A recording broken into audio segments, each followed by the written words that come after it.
I do, yes, and that's,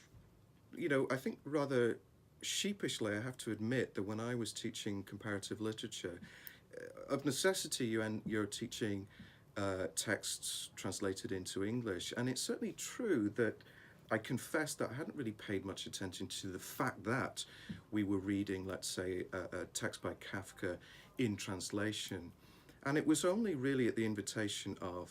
Peter Connor and the director of the Centre for Translation Studies, where he sort of said, well, let's remind ourselves that these texts are in translation and maybe think about whether certain texts um, use the motif of translation to think about um, the multiplicity of languages, the difficulties of what gets gained and lost in translation. And as I was started to think more of it and just simply register the question of translation when I was reading, um, it became more and more interesting to spot those moments when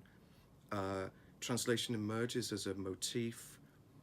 a way in which poets or writers or indeed philosophers think about the question of language and beyond the question of one's native language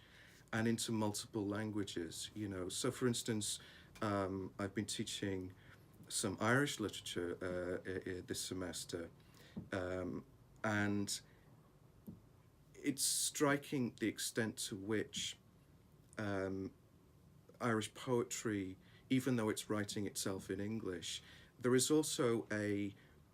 reflection on the other language of Irish poetry, namely Irish, Gaelic, but also a very much a sort of sense that